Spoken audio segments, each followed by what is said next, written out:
Saya langsung ke Bang Haris. Bang, kalau melihat benang merahnya apa yang terjadi hari ini, apakah ini sebuah peristiwa kecil atau sebenarnya ada konstruksi peristiwa yang harus kita sama-sama perhatikan? Ya kalau peristiwa kecil nggak juga lah ya. Saya menganggap ini sesuatu yang cukup serius buat bangsa ini. Di saat sedang merayakan 74 tahun kemerdekaan, ternyata ada praktek rasisme. Rasisme ini sesuatu yang sangat dibenci dalam masyarakat global. Dan bahkan dalam banyak peristiwa kalau lihat sejarah, rasisme ini justru merubah tatanan menuju satu pembaharuan. Nah, tapi kenapa harus ada pembaharuan? Karena mereka melihat bahwa bibit dari rasisme ini dia akan berujung pada satu kejahatan, pada satu kekerasan, atau serentetan kekerasan yang sifatnya makin memburuk nantinya kalau tidak ditanggulangi sejak awal. Nah, itu konsep rasismenya secara singkat. Nah, jadi saya mau bilang apa yang terjadi terhadap saudara-saudara kita yang dari Papua diteriakin monyet, menurut saya itu ya memang kita harus protes besar, harus marah tapi juga konstruktif, harapannya seperti itu.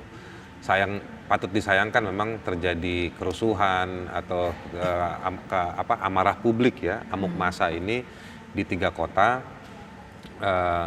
Nah, menurut saya ini kalau tadi balik ke pertanyaannya Bayu tadi bahwa ini ada peristiwa apa, saya pikir memang simpel ya, dalam soal melihatnya mungkin bisa gampang nih hanya masalah soal peringatan 17 Agustus, masalah bendera dan lain-lain.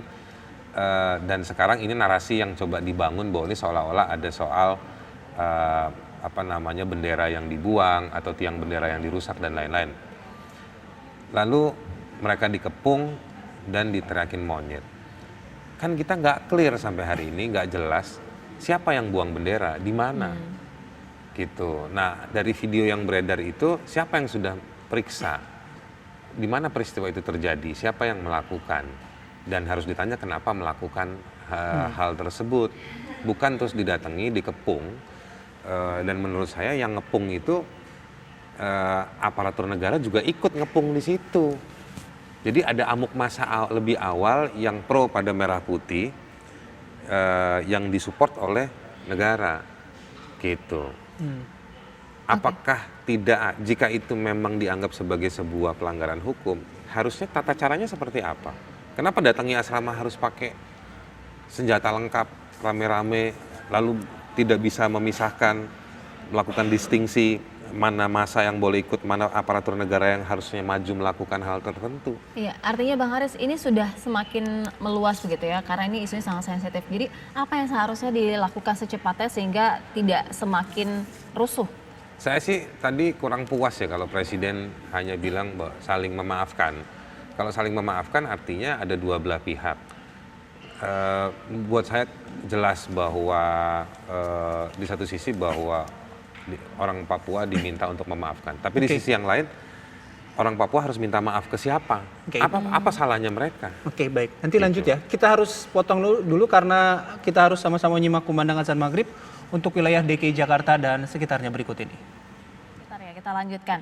Bang Haris, ini artinya apa yang dilakukan pemerintah secepatnya agar tidak semakin meluas? Apa yang tadi disampaikan oleh Presiden kurang tepat gitu? Tidak cukup ya, tidak cukup. Harusnya Presiden tadi lebih meluap, bilang bahwa ini rasisme, ini tidak tepat, ini melanggar hukum, dan memerintahkan siapa Komnas HAM atau Mabes Polri untuk segera cari siapa orang-orang yang memprovokasi rasisme terhadap saudara-saudara kita yang orang Papua itu yang ada di Surabaya. Ini menurut saya ini persoalan hukum, gitu. Di sisi yang lain, ini juga sebetulnya tidak bisa dilihat tidak bisa dilihat sebagai peristiwa kecil yang terjadi, nggak bisa. Ini kan orang Papua itu sumber daya alamnya dikeruk, ya. Kemiskinan cukup meluas merajalela. Berbagai kekerasan terjadi, tidak ada penegakan hukum terhadap kekerasan terhadap mereka, tidak ada penegakan hukum. Tapi kalau mereka yang melakukan tindak pidana, mereka gampang dihukum. Gitu. Diskriminasi hukum terjadi. Nah, kalau Bang Haris sendiri melihatnya mahasiswa Papua yang dipersekusi itu seperti apa? Jadi bukan hanya belakangan, bukan hanya beberapa hari yang lalu, tapi sebetulnya persekusi terhadap mahasiswa Papua itu banyak terjadi. Asrama mahasiswa Papua yang ada di Jakarta juga, kalau kita ngobrol sama mereka, mereka bisa cerita beberapa intayan-intayan yang terjadi terhadap mereka. Di beberapa daerah, ketika menyuarakan pelanggaran hukum, pelanggaran HAM di Papua, aksi mereka dibubarkan. Di Malang misalnya beberapa bulan yang lalu, ketika mereka bersuara soal hak karyawan Freeport yang tidak dibayar, mereka dibubarin.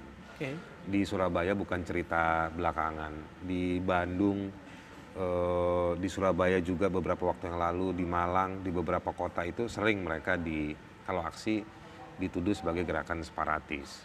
Ketika mereka menyuarakan soal pelanggaran HAM, mereka dituduhnya sebagai kelompok separatis. Padahal mereka nggak megang senjata, mereka tidak melakukan hal-hal tertentu, menyampaikan ekspresi itu kan sesuatu yang sah dijamin oleh konstitusi kita. Berarti stigma itu masih menempel maksudnya? Stigma itu menempel. Dan orang Papua ini menurut saya, orang asli Papua ini menurut saya memang ngeri kita kalau bayangkan ini terjadi sama kita gitu. Anda dituduh macam-macam, diperlakukan secara berbeda, lalu Anda pulang ke rumah, Anda lihat alam Anda habis, kemana-mana yang Anda lihat hanya debu, gitu. Kemiskinan, itu banyak terjadi. Dibuatin infrastruktur yang nikmatin orang kelompok-kelompok pebisnis untuk pabrik-pabrik atau sawit atau tambang itu semua. Masyarakat Papua antropologinya bukan masyarakat yang pakai mobil mewah yang butuh jalanan bagus, ya kan? Keterhubungan itu memang penting, tetapi harusnya dibangun secara seimbang dengan kebutuhan soal keadilan yang non semen, non material, tapi harus ada yang imaterial, pendidikan, soal ekonomi mereka, pemberdayaan mereka, jaminan sosial. Nah ini buruk. Anda boleh cek di BPS, data statistik atau datanya Bappenas. Nilai yang paling banyak diambil itu salah satunya dari Papua, pendapatan negara ini. Tetapi pertumbuhan pembangunan manusianya paling rendah di Papua, gitu. Jadi peristiwa yang terjadi beberapa hari lalu, ya sontak itu membuat orang meledak. Banyak orang bertanya-tanya apakah ini rekayasa dan lain-lain. Kalaupun ini rekayasa, tetapi ini rumput keringnya udah meluas. Kita meninggalkan sesuatu yang buruk. Jadi ketika ada peristiwa seperti ini dikatain monyet, ya orang marah. Gitu. Baik, terima kasih Bang Haris sudah bergabung bersama kami di Kabar Petang.